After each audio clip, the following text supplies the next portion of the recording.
Namaste, Guruji. Namaste. Thank you for making the time to be here today. Yes. The question, or almost a conundrum that I've been thinking very deeply about, is healing. So I'm a life coach by profession, and I feel this need to help people. At the same time, I wonder whether anything in the world is an imperfection. Does anything need anything to be done? Is there a role of a healing modality? And most of us are into this chakra healing, or they'll be in crystals or whatever. We all explore our own pathways to curve with what is happening within us. So sometimes it feels, am I using a crystal as an escape, or going to a healing session for not wanting to feel what I want? And I've caught myself several times doing that. And then I have just stopped and not opted for it. But yeah, like overall, what is this role of healing per se in the journey of a seeker? Well, partly you have already answered that question, because you said that as you engage in this kind of activity or you explore it, that you try to stay mindful. And by doing that, you've already caught yourself a couple of times trying to do a spiritual bypass, you can say, or using a modality in order to escape something. So, of course, this is the main thing in everything we do, is to remain aware. Yeah, remain aware. So having said that, I mean, it's true. The conundrum comes because there's this belief in spiritual life that we really needn't, with some people and among some traditions, that we really needn't do anything. That everything is perfect exactly the way it is. And of course, in the ultimate sense, that's true.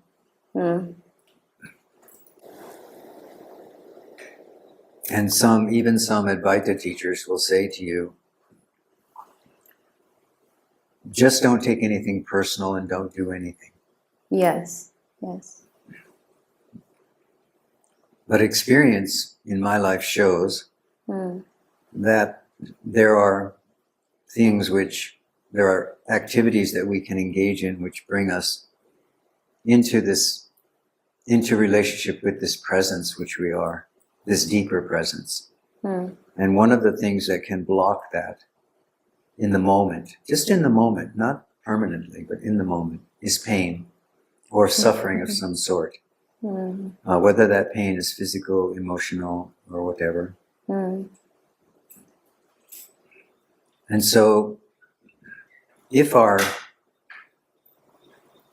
purpose, and that's what you can ask yourself, is what is my purpose in doing this? In deciding to follow some method or some modality to help relieve your pain and so forth.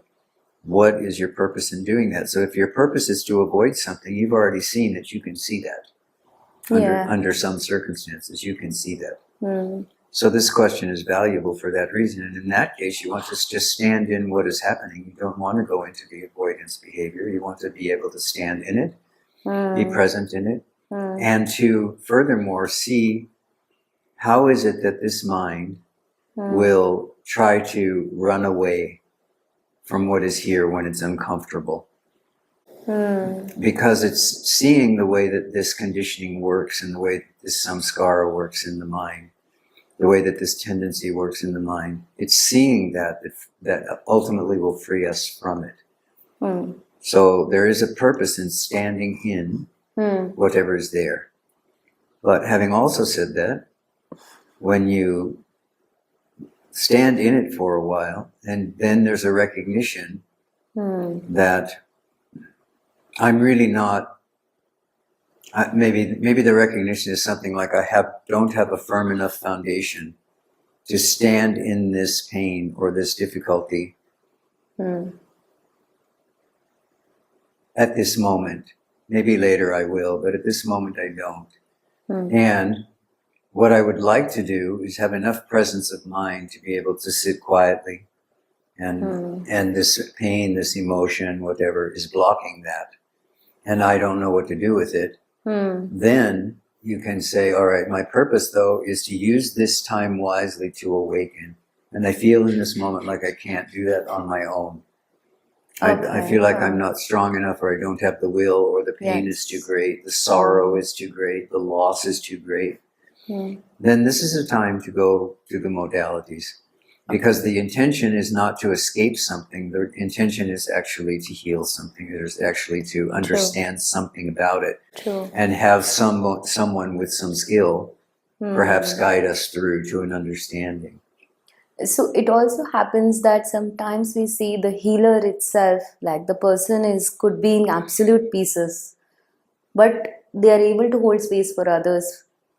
So that human capacity always amazes me, that I may be completely in shambles, but I'm able to hold space for someone else in spite of that. Yes.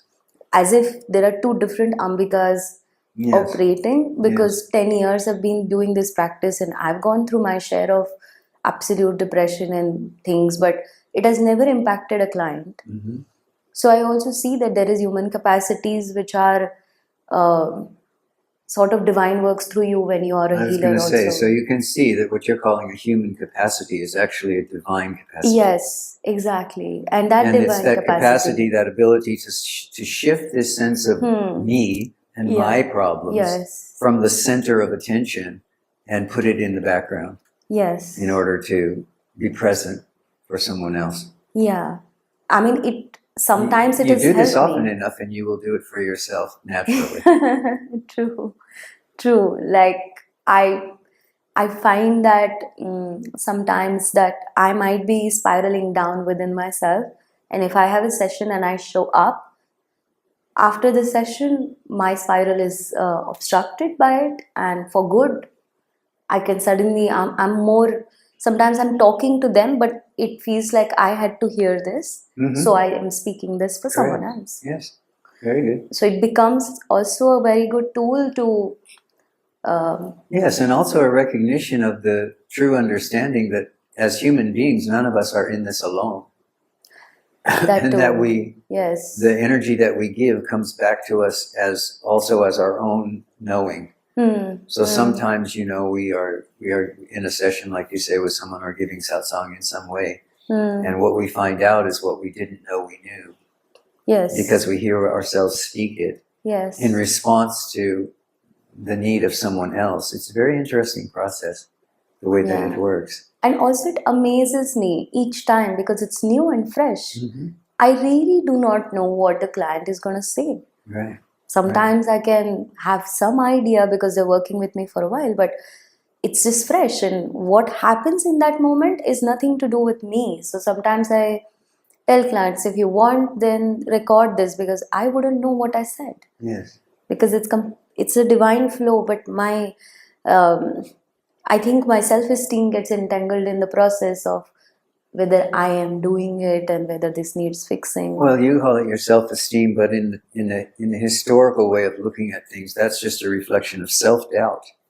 And self-doubt is a tendency which is a very, very insidious tendency, and it takes all the way until the end of one's sadhana or one's spiritual journey before this sense of self-doubt ends.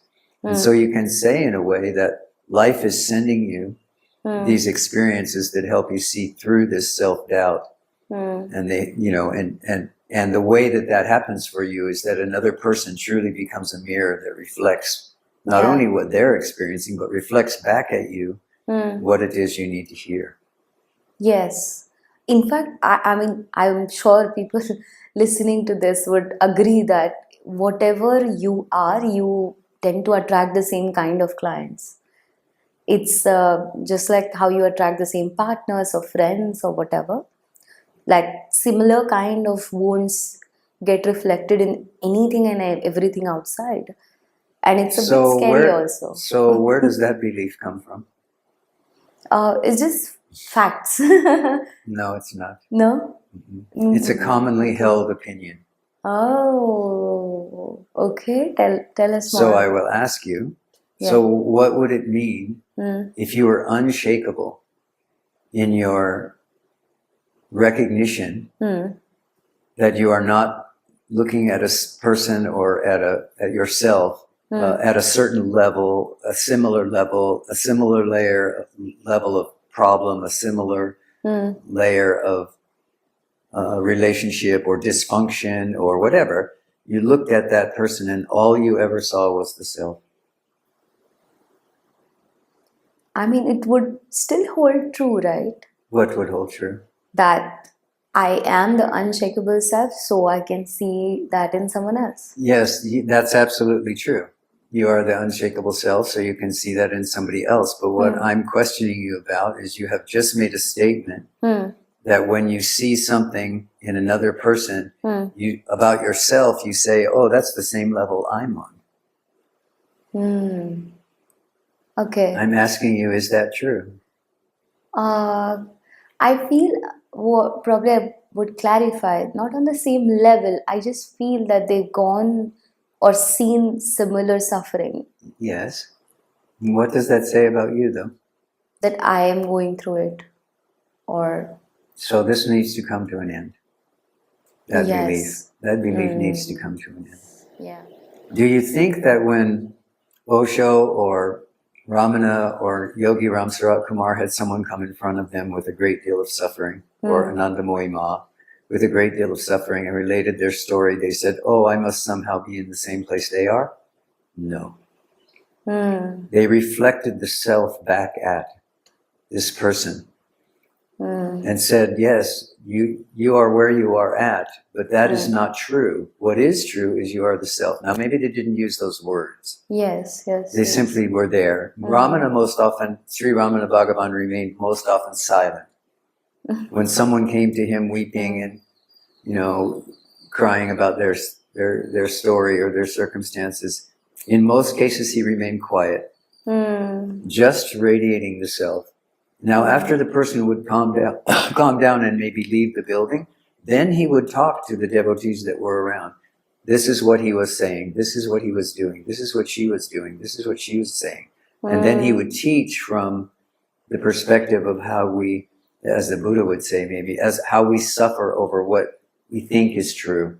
And he would teach out of that space. But while the person was there, he would simply be there as the silent presence of being. And this would be the healing factor for what you call maybe perhaps the healing factor for a person. Yes. Because, the thing that really heals another is really not so much a modality, or it can be, there can be, but what really provides the space for self-recognition, which is what I prefer over healing, what really provides the space for self-recognition is acceptance. If I accept you, if I love you, if I see you as the self, then there's only one thing which is inevitable, and that's self-realization. Everything else is just the prarabdha karma or the vasanas or the tendencies along the way. So while we move with someone, what we do is open the heart and open the space so that they can come in, feel that acceptance, feel that revelation of their own being, and then feel the way in which their trouble, their problem, their pain, their suffering begins to dissolve. Because it's ultimately the dissolution of this, of the problem. Yeah, whatever. And the problem not being necessarily physical pain or emotional pain, the problem being identification with the body-mind. And as I'm here, let's say, or as Bhagavan was there, or someone is there, and I'm just allowing the person to be in the space they are in until there's an opportunity to say, but you are not that. Can you see that? If you know you are not that, then you can ask yourself the question, then who am I, or what am I? Or what is aware here? And you can begin to understand something about who you are in truth, not about who you are in terms of the story or levels or positions or pain or... I find sometimes this inquiry to be quite harsh. I wouldn't say violent, but almost violent if it is if the mind is very identified and there's a lot of sadness and there is a lot of emotion, Yes. to inquire into that fire, to sit in the fire requires a lot of courage. And I think that is when we seek out and we come to Rishikesh or Tiruvannamalai or go to a guru. Yeah. But to sit by oneself and to have that capacity or to come to that point becomes very hard for most people. And that is when I feel also that these healing modalities kind of become the bridge. They soothe a little bit. I have used that, I feel, and then you're a little more centered, you have more grip over the problem or whatever is happening, and then you can maybe proceed to do the real work, sort of. That's absolutely true. And that's why I said there is this moment where you have to realize that what is the purpose that I am in this moment? Am I in this moment because I want to use this moment to awaken? And if I am not able to do it myself, then what do? You say, I can go to a healer. That's absolutely true. You can also go to a swami. You can also go to a sage. You can also go to a satsang. Whatever the modality is, what's the purpose of that? What's the purpose of going into a spiritual modality? Whether it's a spiritual healer, a spiritual psychotherapist, a guru, what's the purpose of doing that? Yeah, like just to get a grip on the issue, honestly, for me. It's actually, well, for you, you're saying it's to get a grip on the issue, but if you look at it more deeply, it's actually not to get a grip on the issue. It's to get a grip on the self, which is underneath the issue that is masking the self. Absolutely, yes, of course, yes. Ultimately, yes. No, I'm not talking about ultimately. I'm talking about in the moment. The only thing. Yeah, I'm not. Yeah, and this is why it's important. Like for instance, in satsang, or when you and I have talked privately, this is why it's important. Sometimes you sit and talk with a person for 2 minutes, 3 minutes, and you point directly at the self, and they go, "Oh yeah, I see that. I see that story." Another person comes in, and you literally let that person talk for an hour, for 2 hours. And then at some point you say, "Do you see who you are?" And they say, "Oh, yes, I see. I've been wrapped up in this story for the last hour or the last hour and a half. And I'm not that." No, you are this awareness, which is, you have all this period of time while you have been describing this problem, this pain, this suffering, this relationship issue, you have been experienced directly the way in which the conditioned mind causes this body mind, that's the personal aspect of it, this body mind to suffer. Do you see now that when the energy runs out on that, you can let a person talk their way through all that energy. They can just talk it through. You know, this is what a good spiritual psychologist does. Yes. They can talk their way through it. And I often let people do that. And in the end, they see that their thoughts and their responses, their reactions, their emotions were being driven by this restless energy or this difficult energy, and but it wasn't as deep as they thought it was. No. They talked their way through it in 15 minutes, or they talked their way through it in an hour. And now they feel peaceful and calm. And then you say, "Yes, welcome home, you are back. Good." With that journey from the point where they come and to the point where they are aware, is that, I mean, is evolution a way to shorten that journey? Or that stops happening at all in a realized being, that there is just no story whatsoever? Well, I don't know how it is for realized beings, but I know that there is a moment that comes that I have experienced where, and I don't call this anything but a moment. There's a moment that comes where there's just not any ability anymore to believe what the mind is saying. Wow. There's no ability to believe what the mind is saying. Because there's so little identification with me or with mine. Wow. There's so little identification that even very difficult things can come. Wow. Yeah. And while they are here, there's no denying that they are difficult. Oof. But the mind doesn't engage them. It's just, it becomes in the same way that we cultivate a habit, say, of sitting in silence or meditating or whatever it is that we do for our sadhana, it becomes our habit eventually that instead of engaging in what the mind is saying about what the actual real world experience in ordinary life is, the mind doesn't go there anymore. If the mind starts to go into some sort of a opinion or belief about what is actually happening here, there's a strength in that causes it to simply retreat back into itself. Now, this is not something I am doing. This is not a practice anymore. This is the foundation of understanding that comes from insight, that comes from deep understanding, that comes from comes from periods of meditation and silence. This insight comes and one sees that nothing can be solved by the mind going out. It's only solved by the mind turning in. And so if there's a movement of the mind outward, it's not something that is done in the way of sadhana as it was in the past. It's just not the habit anymore to go out. The habit is to remain. Wow. So this habit stems from that one moment that you spoke about. Yes. Right? So I do see that there are glimpses. Yes. And but it has not become a habit yet. Yes. And I struggle. I genuinely struggle. So continue. Continue to struggle. No. Don't continue to struggle. Yes. Continue to look at the beliefs that you have around what is rising in the mind, about what is rising in the body, about what is rising in the world.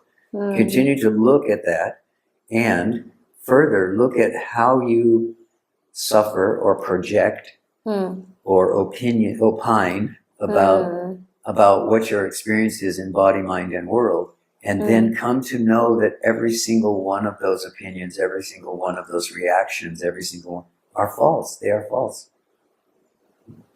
They are based on what we in Advaita often in English call conditioning, what in the traditions are called tendencies, vasanas. Or in psychology, we call it the schema. Oh, okay. I don't know that word. Okay. Like the Is that picture that you have the overall painted. belief system? Yes, exactly. And this is really scary for people. Don't say, I'm not telling you to do something that's easy. I'm telling you to do something that is incredibly hard for most people. Yeah. And that is to not believe anything about what we have told ourselves in the past and what we are telling ourselves now. So it's a very interesting place and time when we are talking about this. So just yesterday, something showed up in my life, and something very drastic, something very fresh and new that has not happened for a while. And I didn't want to trust it because I've had bad experiences about this topic before. And I was like, but something within me was telling me, maybe it's time to change this belief rather than changing the situation outside. Yes. This time I don't want to respond the same way. Yes. I want to respond to it differently. Yes. Do I have this fear of, being here right now? And I found myself to be very scared of something good happening to me. And I was like, all along, you've been teaching the world about this. Come on. Yeah, but this is how insight develops, right? Sometimes we teach what we don't know as a direct experience until we experience it directly. Yes, exactly. And I had a direct experience of my own belief system. Yes, beautiful, because this makes you more compassionate toward the people that you're working with. Oh, yeah. Yeah, I didn't think of that. But it was stark for me to see, and it's like a open brain surgery, open thought surgery going on while I am with this another human being and who has showed up, and I can see now, can I now trust this? or can I not? And I'm like, So let who's me ask you asking a this? question right there. Yeah, that's right. But let me ask you a question right there. When that question came up, can I trust this? Are you talking about, can I trust it right in this moment? Or are you talking about, if I trust right in this moment, it means I have to trust this all the time? You see, because there's a difference between saying, Yeah. in this moment, I can feel the openness of the heart. I can feel the center of my own presence. And so I know I can trust. That's different between the mind then grabbing it and saying, okay, now because I've had this glimpse or this moment of peace in this difficult situation, that means I have to be able to trust everyone who comes to me and provokes this situation. No, you still, all you can say is that in that moment, there was a feeling or an insight to open the heart and to see what happened, to see what would be different from what happened before. Yes. That's all you know was true or real at that moment. But what we often do when we have these moments of insights is we then try to wholesale apply them to every similar situation in our lives from that moment on. And if that samskara or that tendency is completely obliterated, that will happen. You will be able to be open in that situation every time. But if what you were having was a glimpse or a momentary experience, then you rejoice in the momentary experience. You say, oh, I saw that. I see that now. But you also say, now I can give myself the time to actually absorb that, like you're doing right now. Yes. We talk about it, you absorb it. It becomes your reality. And this is a psychological principle. People don't change because they hear something. People change because they hear something, they evaluate it, and in your case, the evaluation is that you talked about it with other people for a long period of time. True. Then they begin to see the truth of it, which you saw yesterday. Then when they know the truth of it, then they begin to adopt it as their way of being in the world, which was different from how they were when they started. So you see, this is a process. Wow. You can see this in psychology. You can see this in Abhidhamma and Buddhist psychology. You can see this, that this is, change does not happen for most people wholesale. No. It does for some sages, right? There's like a moment of lightning strikes and enlightenment happens, right? And everything changes in that moment. But even for the Buddha, he had many of those insights and many of those moments of lightning strikes and many deep resolutions. But he still sat in silence for many years. And even after the time that he said, Bud, when they asked who he was and he said, awake, even after that time, he didn't wholesale try to turn everything into a moment of awakening. A moment of awakening allows everything to be as it is and sees that oneself or sees that awakened moment which is present here. But whether it's being fulfilled in the experience or in the moment, who knows? Also, like what you said, it's so striking because the past, how I relate is one thing happens and this is how the world is.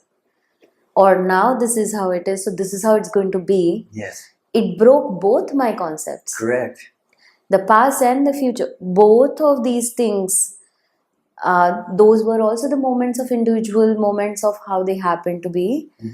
The future will also have these moments also. So it's like saying life is a series of now, and now. Yes. I don't know if I'm articulating. There is no past. There is like no future. that whole structure is built on this is how it is today, so it's going to be like this after. Correct. This is like the tendency. And understand what you're saying. You're saying this is how it is now. So you're not you. This is the attempt of the mind. So you've seen that there's a necessity to let go of the past, and there's a necessity not to go into the future. Yeah. But if you actually say this is how it is now, that's the mind trying to solidify the present.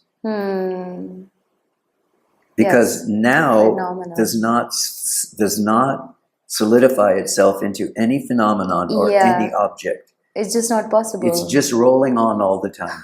There is no past, there is no future, there is not even a present.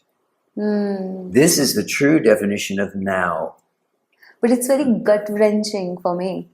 Well, of course, this upsets one's whole heart. Yeah. It's like my gut wrenched when you said that, because it made me feel, wow, like the entire structure in which I've been building my memory system collapsed. Yes, yes. Oof. So where are you now? I'm like a free radical now. I don't know. Yes, yes. But understand that part of what is happening for you now is you're processing this. This is why you're trying to talk with me about it. Yes. Because if you weren't trying to process this would have all happened. It would have all shattered. It would have all fell down, and you wouldn't even have come today. That's true. You would have just stayed in the eternal now. Yes. You would have stayed in the eternal now. Yes. But this is good, because sometimes the mind needs to understand what has just happened. Yeah. And that's what you are doing now. Yes, because last night, like when I said, I felt that glimpse, and I was like, okay, I had a whole different set of questions to ask you, because when I asked you yesterday for this, I was thinking of something else. Yes. And too much life happened last night, and I was like, okay, this is what is burning now. This needs to be addressed like now, because there's something, my gut is wrenched since morning. Yes. And I'm like, yes. What is happening? But you see, nothing is happening. No. This is what I'm here to tell you. There is nothing happening. Okay. Wow. If you can, at this moment, just if you can, understand that nothing has happened. What is here is just this moment. Nothing has happened. This presence, which you are, not the present, this presence, which you are, which was there in this heightened moment of insight last evening, is also here now. In the intervening time, your mind has tried to explain it to you. I'm telling you this is a natural human condition, so you don't need to push it away, you don't need to ignore it. But I'm also here to tell you it isn't necessary. If you are simply here now, in the same way that you were here last evening when this insight came, then you can bypass this whole need to understand. You see, just as much of a difficulty for the sadhak as the past and the future and the present is, the need to understand by the mind is a way of the mind grabbing control when it feels catastrophe is coming. The catastrophe being, if she doesn't believe some story about this, there will be a catastrophe. The mind does this. And so it wants to solidify things, get a hold of things, understand things. But you know, if you are here as the eternal now, there is no time to understand anything. And deciding that you need to take the time to understand something. Maybe there's no need to understand. I mean, now we come somewhere interesting. I mean, what I'm watching at this point is that, like you said, why would I bring this conversation up? Is because there is a need, and I want to get, like I said, a grip on what is happening. But and I am saying nothing is happening. And when you say nothing is happening, all of this just invalidates itself. Okay, let me say this about that. Invalidate is the wrong word. Okay. Because this is a self-validating process in terms of removing self-doubt. Okay. Okay, so there is a process of validation going on, and that's partly what your mind is trying to do. But what I'm saying is that is a different process from the mind which is trying to understand. The mind that's trying to understand is trying to understand based on concepts which it has gathered from the past. And it's trying to fit your current experience into what you experienced in the past, or find some reference point for it. Yes, that is absolutely correct. Correct. Yes. Right. If that becomes not necessary, there's an acceptance that's happening. There's a settling that's happening. There's a relaxing that's happening into this new way of being here now, which doesn't require understanding. And it's in that settling that this kind of, I'm using this concept, it's not really true, but it has this flavor. This kind of self-validation begins to happen. In other words, there's an internal knowing rather than an internal doubting.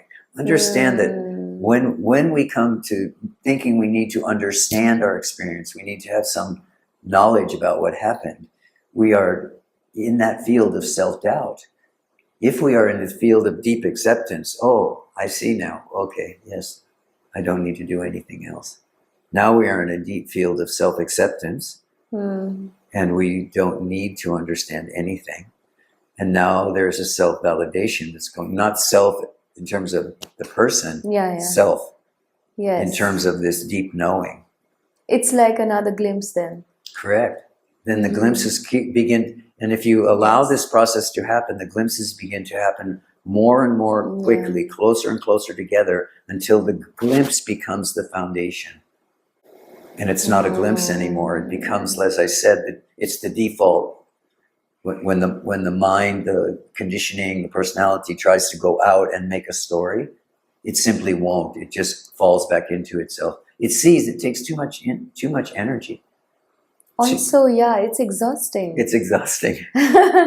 I mean, I'm already finding... Well, this is why the sages have always said, that if you let go of the past and you let go of the future and you let go of the present and you're simply here in presence, there is a final step.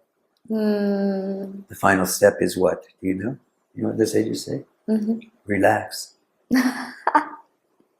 Stop questioning. No past, no future, no present. No present also. Relax. If you relax, you're here now. Only here now. And this you is not the here now, right? There is no you in that here now. There is only here now. And the last thing to do is relax. And you can see this many times in devotees that they have done a fairly good job of realizing they are not the body, they are not the mind, they are not the past or the memories, they're not the projections or the forward-looking thinking. They're not even whatever experience they might be having now, whether it's blissful or it's challenging. They know all of these things, but they are still frantic. Yeah. The final step is not being followed. Because this deep relaxation takes so much trust. Wow. It feels like a huge mountain of trust that you have to build, but it's not. It's that you just have to trust the moment. Because it's faith. I don't think there is trust involved in the process, because trust still requires a reference somewhere. But faith, no? Okay, you can say faith, but faith or trust requires that you let go of the self, let go of the small sense of me. Yes. You have to have some faith. You have to have some trust. Something bigger. That you are being carried by the Supreme or by the... So when I see sadhus and this, Girivalam, people who just stay on the street, and I'd be like, what enables them to have that amount of faith in the universe that they're just carrying from day on and day out in this heat right now. It's mad heat right now. Yes. Or there is rains or whatever. I always wonder this somehow. Whenever I see them, and I still see them smiling and playing around and asking for alms or doing whatever. I don't know what the schedule of a sadhu is. No, they have a schedule. But they have a schedule. Yeah, I they assume, definitely do. They might be taking a bath somewhere, whatever. But how does it carry on? How does life carry on? Or carry on a child in the womb, for example. But let's stick with the sadhu thing for a moment, because this is a really important understanding. If you spend time out on the Girivalam with sadhus, you begin to learn and understand that they are showing you a very deep level or a very deep recognition that all is well, everything is fine. A deep level of relaxation. Even when they are sick or they are suffering in some way, they still have this deep, like what you call the faith. They have this deep level of trust that the universe is looking after them. Yes. these are people who have made an extraordinary commitment in their life. And, Yeah. and we're not talking about the ones that are just out there begging because they want a new motorbike. They're out there too. So it's, we're looking for people that have, we're talking Yes. about people that have moved Yes. into this deep level of acceptance. Mm-mm. So if you understand that you are a sadhu in the world or a monk in the world, can you behave the same way? Can you have this deep level of trust or faith and carry on with your work and carry on with your family, carry on with your relationships, carry on with what life brings to you in this moment, and do it from that deep level of surrender and that deep level of trust. If you are able to do that, then whatever life presents to you, however your life turns out, whether you end up being a sadhu on the road, or you end up, no matter what. No matter what, just doesn't matter now. Like the external circumstances don't change anything. You realize that the self is here as all of this, so it makes no difference how it shows up. And for some, the destiny, the prarabdha karma, is to be on the road with nothing but the clothes on their back and a tarp to keep the rain off of them, and a second set of clothes for while their first set of clothes is drying. That's it. Just a couple of dhotis and a tarp, and that's it. But for another, it is just as it becomes possible to just allow life to be presenting what it's presenting and not disturb one's sense of being because one is having a certain kind of experience or another, because there is no one having that experience. This is the teaching of nothing is ever happening. If you come to the place where nothing is ever happening, then you end up on the road because you end up on the road, or you end up in the one seat in the front of a satsang, small or large, because that's the way of life right now. Wow. It's not a choice. You're not. The sage doesn't cling to being the sage. The sage most often will say, it has nothing to do with me. That's what they say. Okay, so they are here. Okay, that's what they say. But that has nothing to do with me. I am the self. Wow. I am the supreme. Whether I am alone in the forest, I'm a beggar on the side of the road, as Yogi Ramsaraj Kumar would say. This beggar. He always called himself this beggar. And he remained that attitude, maintained that attitude until the end. That he was nothing. That what was happening through him, including his devotees and the ashram, all the work that they do and all of the people they feed and everything, that this is the Father's work, not his work. He is the beggar on the side of the road, always. Yeah, and he stuck through it. Like, no matter what you ask, if you see any of his answers, he would just say, Father is doing it. Father is doing it. Like, it was always like in a third person expression. It was never, didn't even say I am. No, that's right. Like, it was, I find it even more fascinating that there's just no ownership whatsoever in any word he's ever spoken. Like, it used to boggle me before. Now I'm at least okay with it. I don't think I'm there yet to understand or I feel it.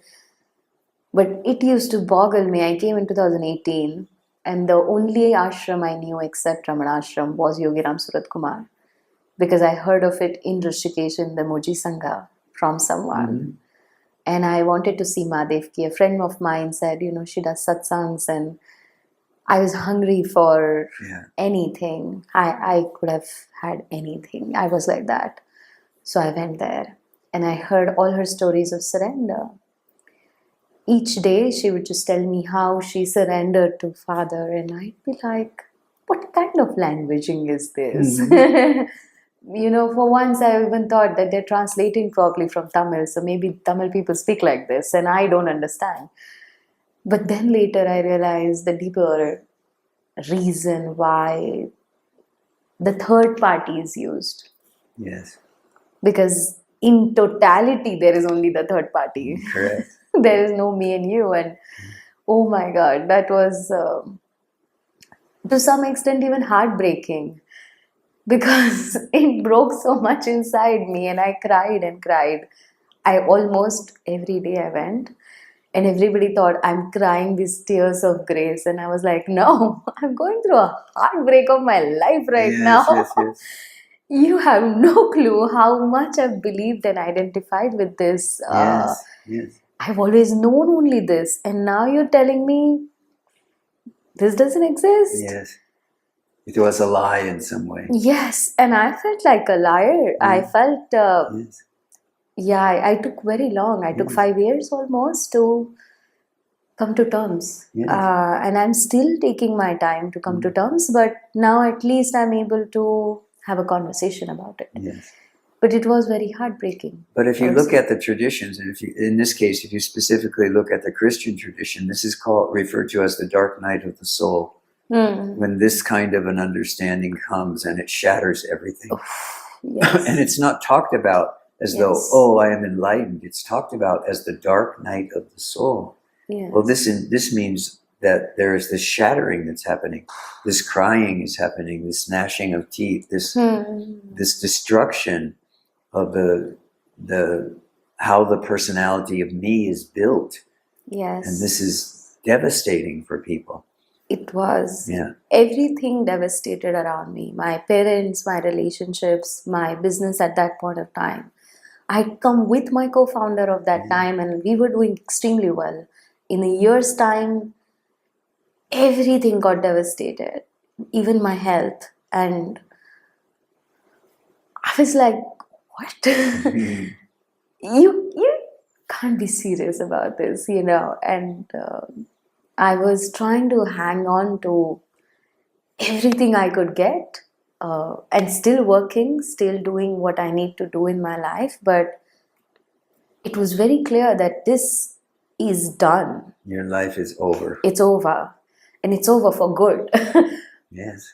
Yeah, but it took too much, I do feel, out of me in terms of everything. And now when I'm sitting here, I don't have a single care in my life. Like everything, it was a storm, it was a tsunami, and then came this rain, and now everything is rebuilding itself. It's like a new village. Yes. Yeah, and I have new neighbors. Yes. And I have new people. Also the courage to tell my family that I'm never coming back. I'm done. I'm done with all of this. It was so hard. And my parents were like, okay, spiritual seekers say that. And they took it thanks to them being Indian, I guess. But I do feel this is very hard and it's a nerve-shaking process. So is there some part of you that feels like it shouldn't be this hard, or I shouldn't have to? Yes, I feel it should be effortless. Very good, because that's where you can do your best work now. Who feels like who is this I that feels as though she shouldn't have to go through this, that it shouldn't be this difficult for her? Who is this one? Wow. Here comes another one. Yeah, but you are ready.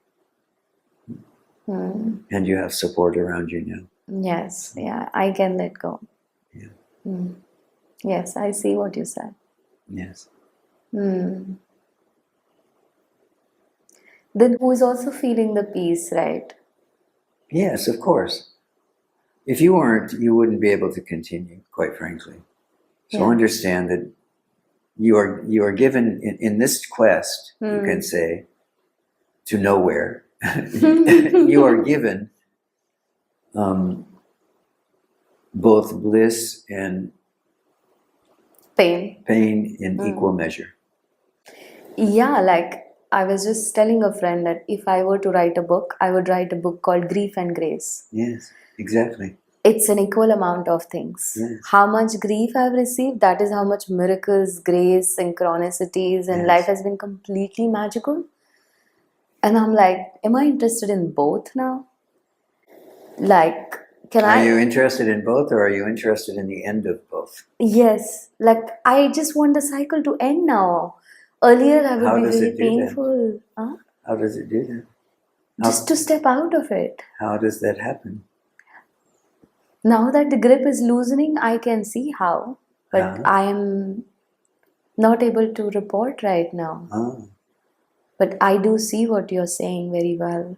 It's like that singing note that I don't sing. So understand that Like that. So understand that what has to ultimately happen is there has to be this recognition that grief and grace are the same thing. Yes, like it has the exact same fabric. Yeah. It's so not different. Right. And that annoys me. That annoys the Very hell good. out of me. Yes. Yeah. That it's the same And who is this me? fabric. Who are you referring to when you say me? Definitely my mind. Definitely my person. My person is so Or personality? claustrophobic in the process. Yeah. I feel that I'm like losing all of this all the And time. who says this? Who are you referring to when you say I am losing?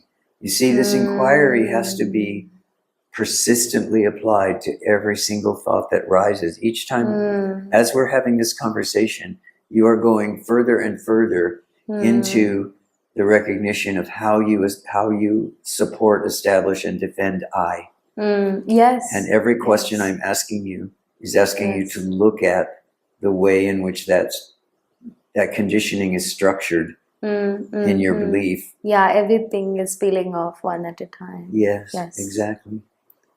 Exactly. But this is somewhere a very deep relaxation, like what you said, to this whole conversation. Yes. Which is, yeah.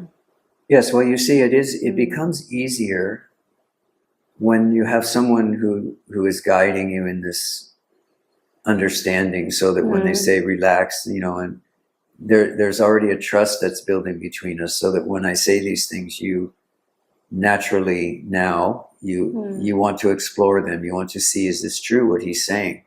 You're not trusting me as a person. No. You're trusting that you can look at these things and know for yourself, is this true or is it not true? And if it is true, you will begin to adopt it. You'll begin, when you leave here, you won't feel as peaceful maybe as you feel in this moment when we are exploring it. But you will begin to look around you and see how it relates to the world around you. And then this is this process of coming to understand in a deep way that if you are always asking, who is this me? Who am I referring to when I say I? This is not a harsh process or a difficult process. It's just one that needs to be persistently undertaken in a gentle and affirming way. And eventually you come to see that all of it is going on in its own way, and that there doesn't need to be a me. There doesn't need to be an I to whom something is happening, or through someone that it's happening. It is all simply happening. And it can be trusted. And you don't need to take up a me position to defend something. You can be fearless in the face of what is coming and going. Wow. And the way we get there is we keep asking. Every time we hear our mind go, give us an explanation for something, every time we hear the mind say I, we say, who am I referring to when I say I? Who am I referring to when I say me? And we look at that and see the way that conditioning is manifesting. And then we let it go. We don't look at it and say, oh, this is true. We look at it and let it go. Say, oh, this is the way the me is manifesting. This is the way the I is manifesting. Well, I'm no longer willing or interested in the me or the I. I'm interested in what is here before I am. Wow. Hari Om. Hari Om. This feels like a paradigm shift. Yes.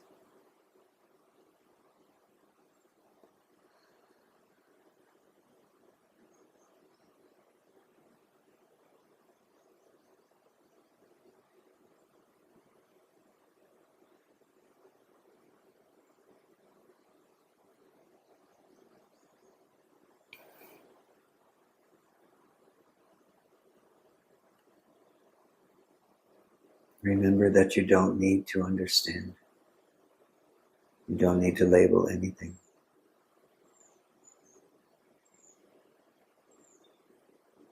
Before I am, there is just aware.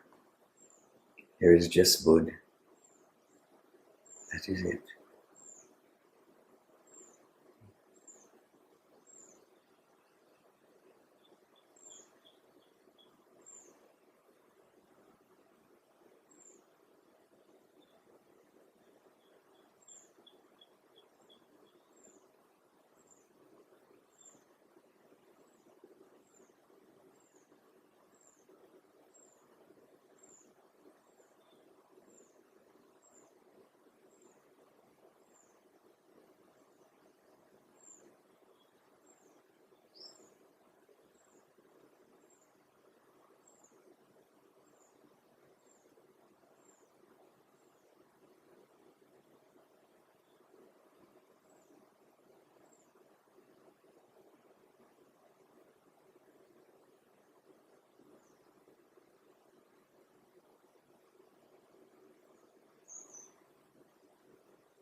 So now what questions are left?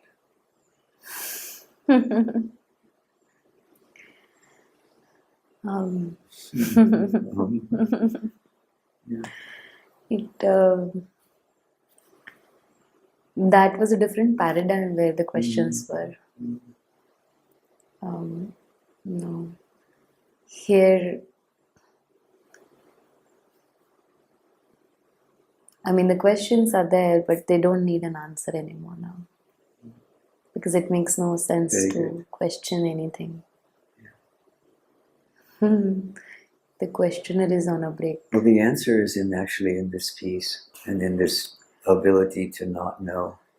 Yeah, what This struck is the me, answer to all the questions. yeah, like this, what struck me was that you can trust all of this. Yes. I feel all this while I was not trusting what was happening to me because I felt I could do something different, be something different. Something different has to happen. Yes. And this just made me feel, yeah, like I can trust what is happening and Yes. it's okay. And in the silence, I also somehow some memories popped up when things have just worked out really. I mean, I didn't know most of the journey I was about to take. I've been traveling like this for 14 years and everything has always just happened. So maybe this was always the nature of life, and I've there were parts of me that did things and there were parts of me that happened. But in general, everything just happened. Yes. Yeah, so everything just happened to me and everything will just happen to me as it wants to. and I have actually no control over it. So if you want to move into this no past, no future attitude, then you have to recognize not only that you are learning to trust, but you have to recognize that you are fearless. This is so important. And what I mean by fearless is, for some people that can be a very fierce thing, like a Kali kind of energy, very fierce. But for many people, and in this circumstance, what I'm actually pointing toward is that if there is a fearlessness here, there is just relaxation. You don't have, there's nothing to defend. Exactly. And Like whatever I'm comes. not against anything. Correct. I'm just There's no losing the pushback. Have no opinion. Yes. How I'm feeling right now is that when the moment happens, I will know what to do. And if no moment happens? That's also okay. Like, whatever has to happen, none of that can, like there is this. If you understand this place that we've just touched, and that we touched a couple of days ago, and we've been touching on a regular basis together, you and I, if you understand this place that we're touching, it's in that space that you are fearless. Nothing can touch that space. It's just whatever is coming, whatever is going, but it's not happening to anyone. Yes. It's just there, whatever's happening in experience. It's been an incredible conversation with you. The sense of liberation I feel is priceless. And I hope each being that listens and watches this feels the same. Thank you. Hari Om. Arunachala. Arunachala.